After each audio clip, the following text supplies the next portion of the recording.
వాగ్దానంతో నేను ముందుకు వచ్చాను.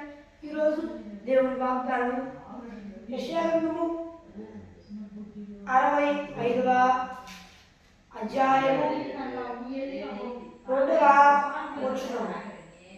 తన ఆలోచనల అనుసరించి చెడు మార్గంలో నడుచుకొనుచు లోబడనని ప్రజల వైపు దినమంతయు నా చేతులు చాచుచున్నాను. మరి వాగ్దానం. మరి ఇప్పటిదాకా మీరు ఎలాంటి పరిస్థితుల్లో దేవునికి వ్యతిరేకంగా ఎన్ని దోషాలు చేసి దేవుని నన్ను క్షమించండి అని అనుకుంటున్నారేమో, సాతాను మిమ్మల్ని మోసపుస్తుందేమో. దేవుడు చెప్తున్నాడు, నా బిడ్డ, నా కుమారుడ, ఇప్పటికైనా నీవు నన్ను క్షమాపణ అడిగితే నేను నిన్ను క్షమిస్తా. లోబడినలోని ప్రజల వైపు దినమంతా నా చేతులు చాలుస్తున్నా. ఎప్పుడు నా బిడ్డ వస్తాడా, ఎప్పుడు నా కుమారుడు వచ్చిందా, ఎప్పుడు నా కుమారుడు వస్తాడా అని నీ కోసం నేను ఎదురు చూస్తున్నా. ఇప్పటిదాకా నీవు నన్ను ఎంతోగానో బాధ పెట్టావు, ఎంతగానో దుఃఖపరిచావు. దేవుడు క్షమించాలి అనే ఆలోచనతో ఇంకా నేను నాకు వ్యతిరేకంగా నన్ను బాధ పెడుతున్నావు. నేను నిన్ను క్షమించేవాడినై ఉన్నా. దినమంది నా చేతులు నీ వైపు చాచుతున్నా.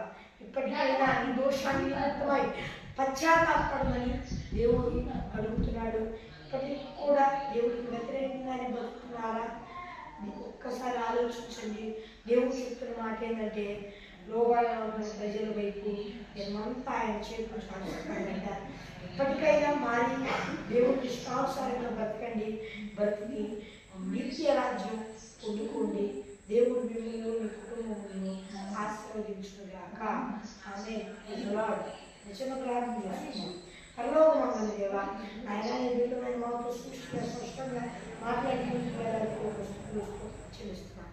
అయ్యా, ఈ బిడ్డలందరూ ఈ భూలోకంలో వారందరూ నేను నమ్ముకొని మా చేతాన్ని పొందుకొని వాపసు తీసుకొని రక్షణ పొందుకొని ఆనందం పొందుకొని అభిషేకం పొందుకు సాయించి, ఒకవేళ పొందుకొని కూడా దారి తప్పితే దేవా మరలా వారు పొందుకొని రక్షణ పొందుకొని ఆత్మను పొందుకొని ఆత్మ అభిషేకం పొందుకు సహాయం చేయాలి.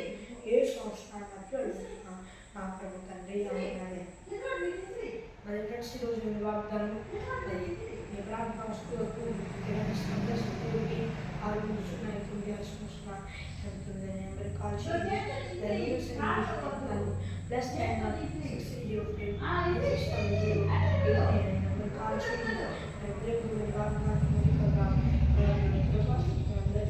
తోడే ప్రకటించి కాపాడి సంరక్షించి నిత్య మహిమలో చేర్చుగా. ఆమేన్.